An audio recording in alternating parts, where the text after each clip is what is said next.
Biarlah kami terus mengerti anugerah-Mu yang membuat kami bisa percaya kepadamu ya Tuhan. Dan lagu yang terakhir ini boleh menguatkan kami, menjadikan Engkau Tuhan satu-satunya di dalam kehidupan kami. Terima kasih Tuhan, berkati kami semua yang hadir, berkati pemberitaan firman-Mu. Dalam nama Tuhan Yesus kami sambut firman Tuhan. Amin. Ya, selamat sore semua. Malam hari ini kita akan merenungkan firman Tuhan. Ya, seri tokoh-tokoh ya, saudara. Lanjutan dari beberapa waktu yang lalu. Nah, malam ini saya mau menyampaikan dengan tema dignitas pelayan Tuhan. Nah, apa itu? Ada yang baru dengar atau sudah mendengar, saudara? Apa itu kira-kira? Ada yang bisa memberi jawaban? Yang cepat langsung lihat kamus ya, klik HP-nya. Apa itu? Sehubungan dengan khotbah tadi pagi juga disinggung tentang karakter, tapi ini bukan karakter, saudara. Tema tahunan gereja kita yaitu tentang melayani Dia ya. Apa itu? Dignitas. Kalau setahu saya martabat, Pak. Oke, langsung buka kamus ya, saudara. Nggak Oke, apa-apa. yang baru ada lagi, silakan. Selain martabat apa?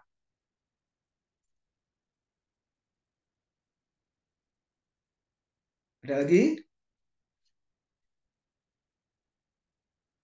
Oke, kalau saudara lihat kamus ya, jadi apakah itu martabat pelayan Kristus? Ya kira-kira gambarnya seperti apa, Paula?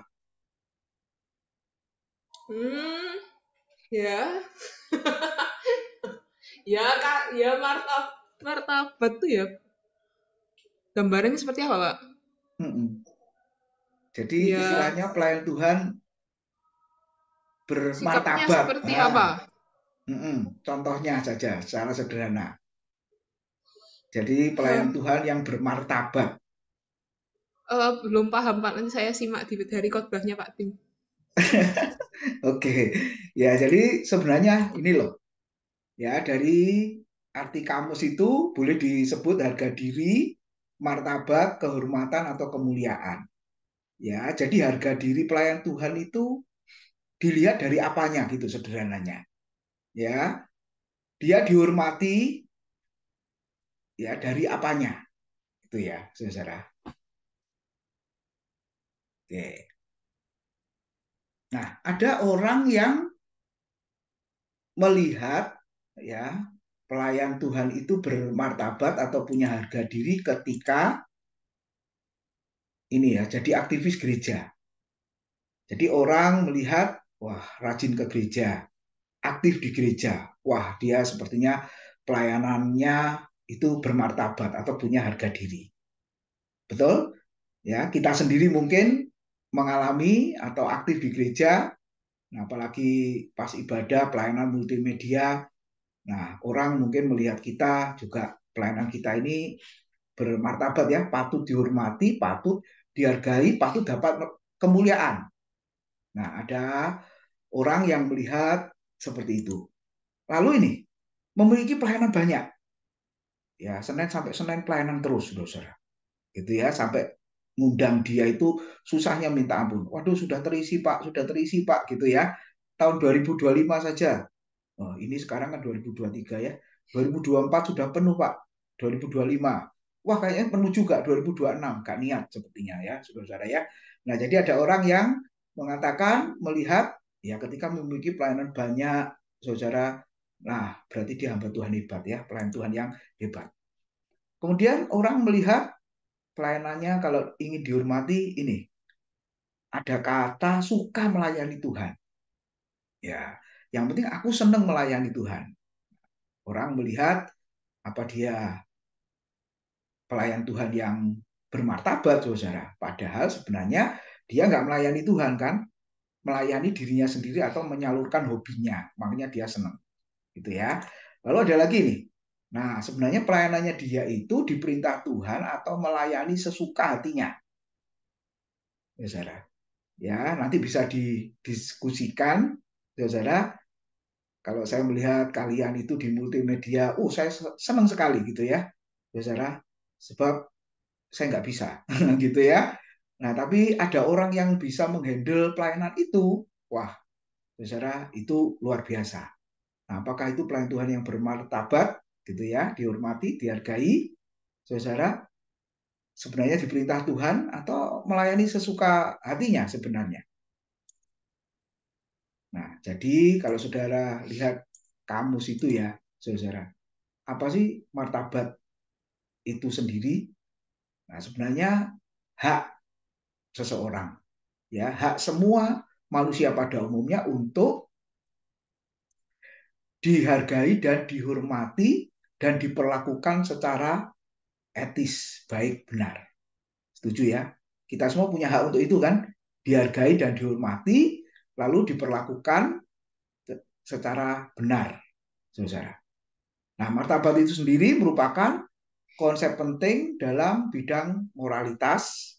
Jadi mesti ada ini. Etika, hukum dan politik, serta berakar dari konsep hak yang melekat pada diri manusia dan tidak dapat dicabut. Nah, apalagi dalam bidang pelayanan. Betul enggak, saudara? Ya, penting sekali. Ya, kalau di dalam dunia istilahnya non pelayanan saja seperti itu, apalagi kalau di dalam bidang pelayanan. Nah, jadi kita akan melihat satu contoh di Alkitab, saudara, bahwa pelayan Tuhan ini punya harga diri atau martabat. Nah, definisinya mungkin berbeda ya dengan definisi dunia ini. Orang itu melihat ya pribadi A, B, C sampai ada kesimpulan ya dia patut dihargai, patut dihormati dari apanya, ya kan? Oh, dari tadi yang awal-awal saya menyampaikan, ya dari rutinitasnya, dari banyaknya kegiatan, luasnya mungkin jangkauan pelayanan, ya saudara. Mungkin orang menilai, wah dia patut dihormati, patut dihargai. Mungkin konsep dunia mendefinisikannya seperti itu, saudara. Tapi coba lihat, kita mengerucut ya di dalam firman Tuhan. Saya dan saudara yang melayani Tuhan, ya saudara, seharusnya kita itu menjadi pelayan Tuhan yang pantas, patut dihormati, patut dihargai, itu yang seperti apa sebenarnya? Apakah semua yang ditawarkan dunia itu bisa kita terapkan di dalam melayani pekerjaan Tuhan, melayani Tuhan, saudara? Oke, ternyata kalau kita lihat tadi sudah disinggung khotbah ya tentang Yusuf, ya ternyata ini loh pelayan Tuhan ya yang layak dihargai atau dihormati ketika Tuhan menyertai sang pelayan itu. Setuju, saudara?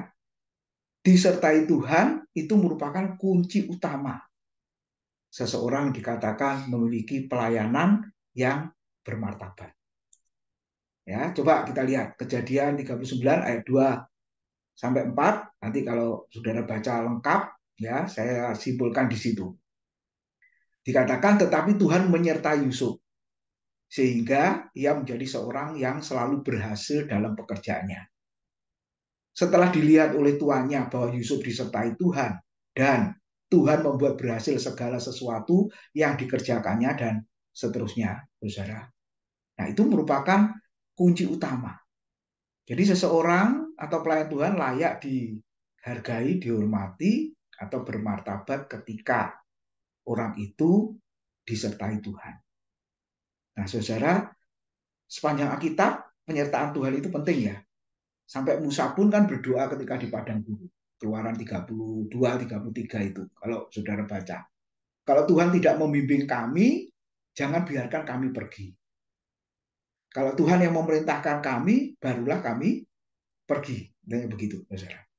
Kalau Tuhan tidak bimbing kami, jangan biarkan kami pergi. Nah, saudara, lihat ini. Itu kunci utama. sebagai hamba Tuhan yang bermartabat. Sebab kalau tidak disertai Tuhan, sebenarnya hamba Tuhan yang gagal, pelayanan pekerjaan Tuhan yang dilakukannya itu juga merupakan suatu kegagalan, walaupun saudara orang melihat tanda petik berhasil ya. Ingat saudara, kalau kita lihat apa yang diajarkan oleh Tuhan Yesus, saudara, yang disebut kebinasaan kekal itu apa? Terhilang dari hadirat Tuhan selama-lamanya. Mereka masuk di dalam kegelapan yang paling gelap. Mereka jauh dari Tuhan. Nah, coba lihat, saudara. Nah, itu kegagalan. Bahkan disebut neraka atau kebinasaan itu, saudara. Dan kita melihat kalau disertai Tuhan, nah, coba lihat ya, saudara, apa yang dilakukan oleh Yusuf. Jadi jangan dibalik ya. Karena dapat melawan segala dosa dan godaan, makanya disertai Tuhan. Oh enggak, saudara. Konsepnya terbalik.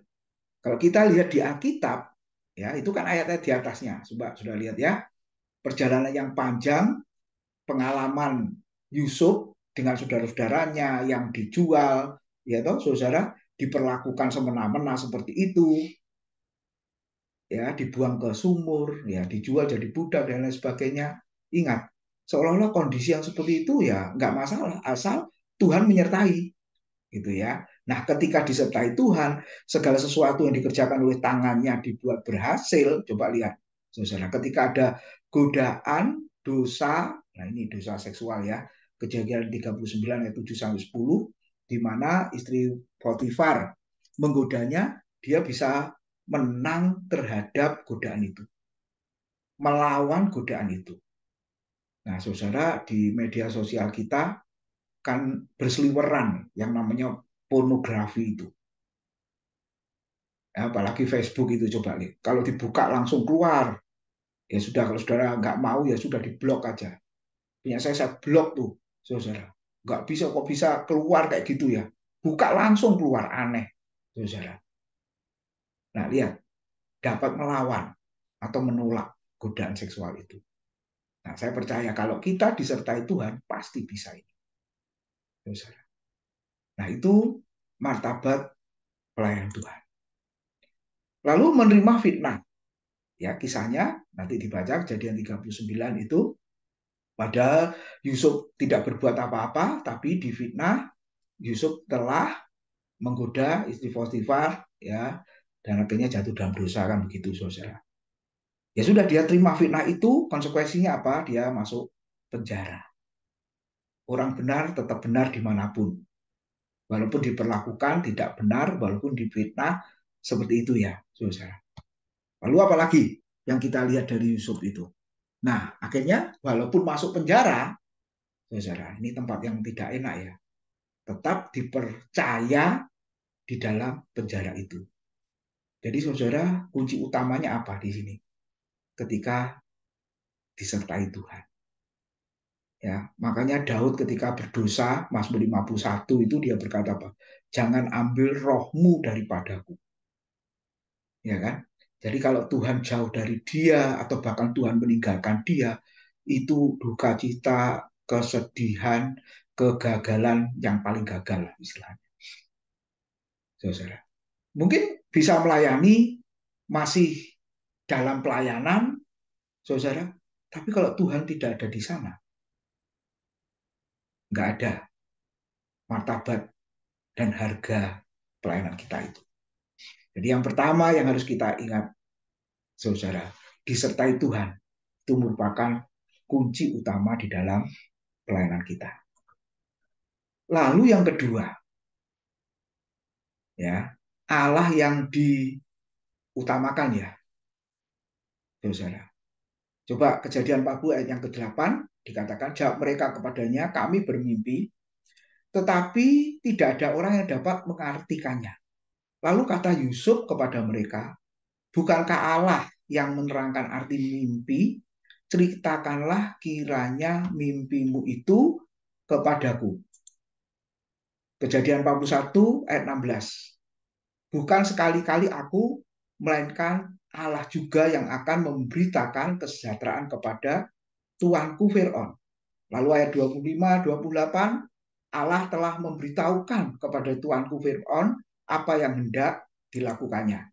Lalu ayat 37, 39, Yusuf penuh dengan roh Allah, berakal budi, dan bijaksana.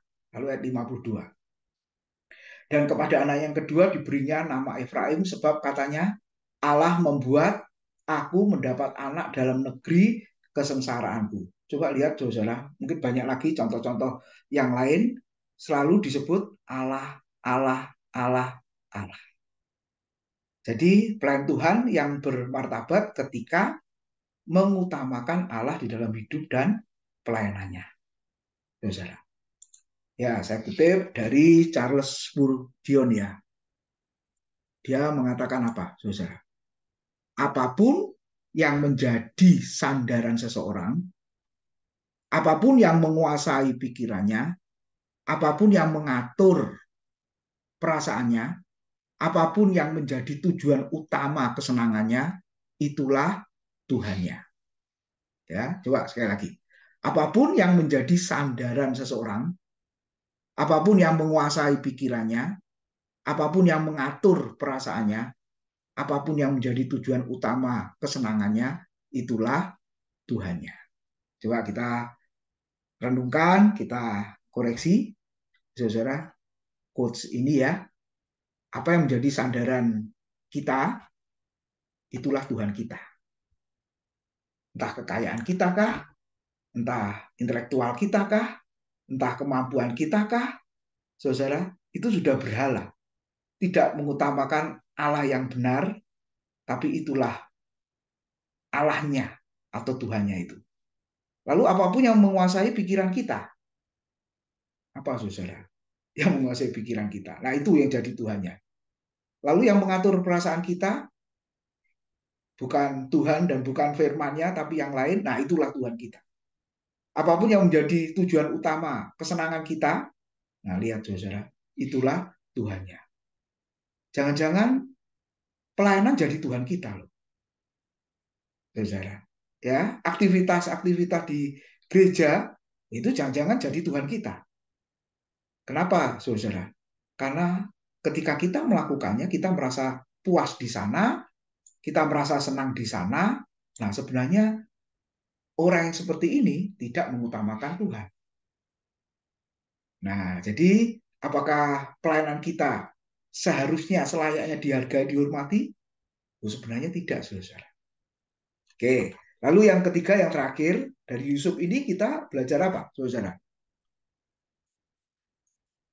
Nah, ini yang penting ya, saudara. Coba kita baca dulu Kejadian 50 ayat 15 sampai 21. Saya baca Kejadian 50 ayat 15 sampai 21. Ketika saudara-saudara Yusuf melihat bahwa ayah mereka telah mati, berkatalah mereka, boleh jadi Yusuf akan mendendam kita dan membalaskan sepenuhnya kepada kita segala kejahatan yang telah kita lakukan kepadanya. Sebab itu mereka menyuruh menyampaikan pesan ini kepada Yusuf. Sebelum ayahmu mati, ia telah berpesan. Beginilah harus kamu katakan kepada Yusuf. Ampunilah kiranya kesalahan saudara-saudaramu dan dosa mereka, sebab mereka telah berbuat jahat kepadamu. Maka sekarang, ampunilah kiranya kesalahan yang dibuat hamba-hamba Allah ayahmu. Lalu menangislah Yusuf ketika orang berkata demikian kepadanya. Ayat 18. Juga saudara-saudaranya datang sendiri dan sujud di depannya, serta berkata, kami datang untuk menjadi budakmu.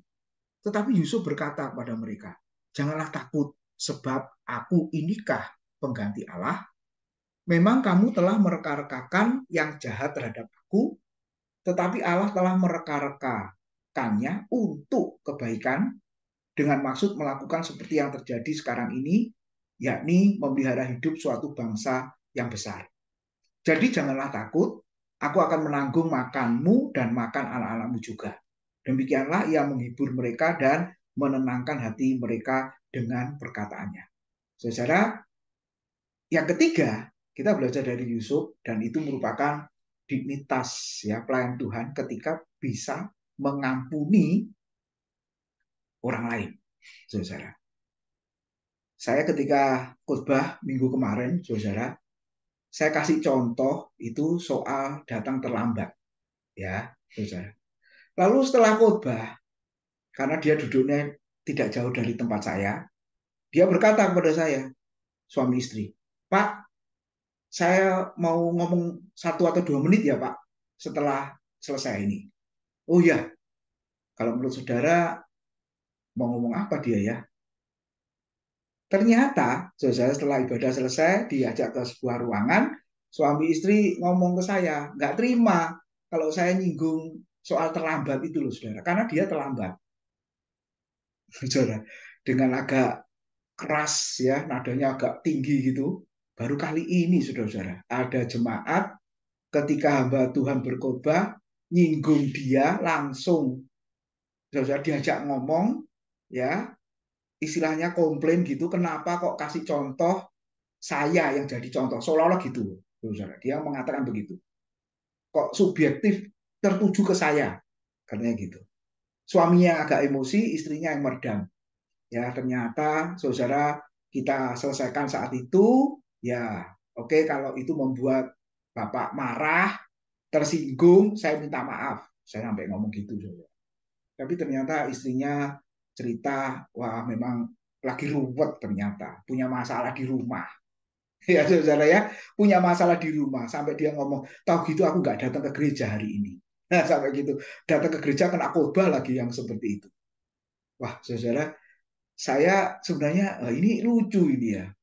Nah jadi khotbah apapun, kalau yang bersangkutan nggak siap, ya punya masalah di rumah, entah pekerjaan, keluarga, apa, saudara-saudara, pasti tetap aja mau khotbah apa saja pun ya tetap aja dia merasa kena ya, saudara.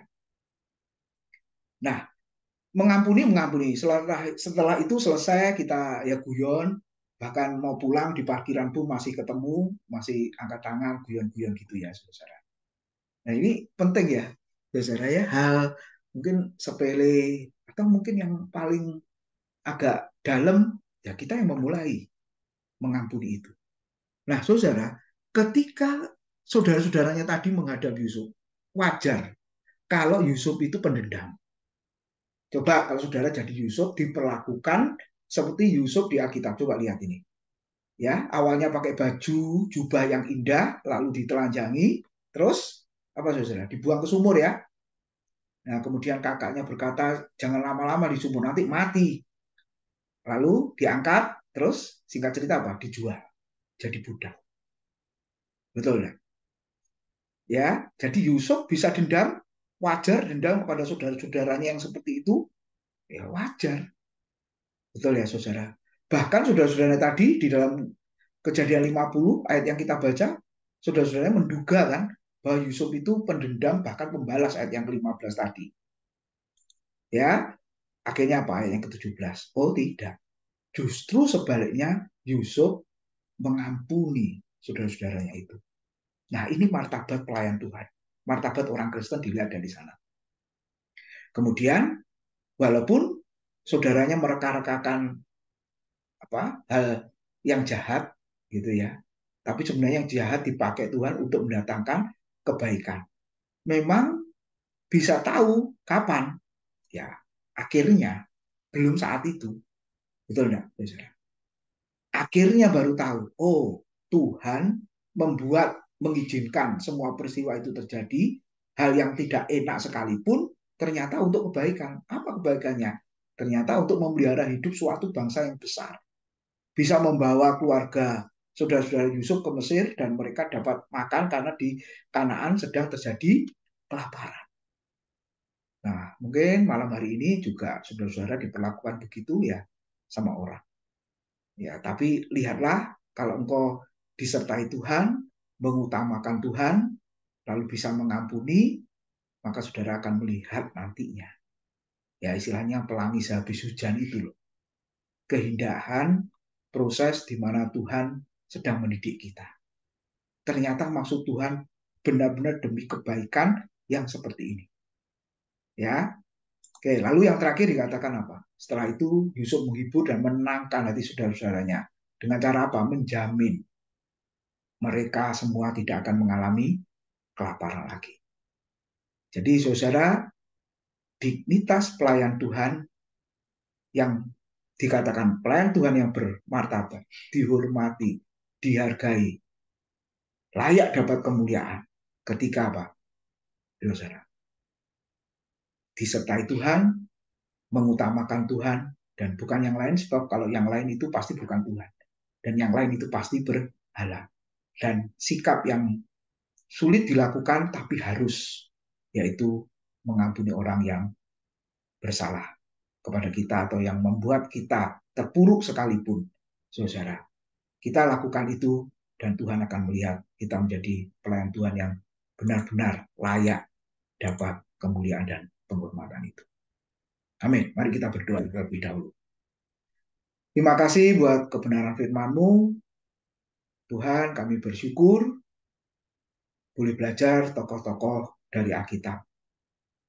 Kegagalan mereka diperlakukan yang tidak benar, tapi ujungnya mereka mendapat penghargaan itu. Karena Engkau yang menyertai mereka, dan mereka semua yang mengutamakan Tuhan di dalam segala-galanya. Kiranya Tuhan menolong kami semua untuk meneladani tokoh-tokoh itu ya Tuhan. Dan Engkau boleh terus memakai pelayanan kami yang Tuhan percayakan. Terima kasih, dalam nama Tuhan Yesus kami sudah berdoa. Amin.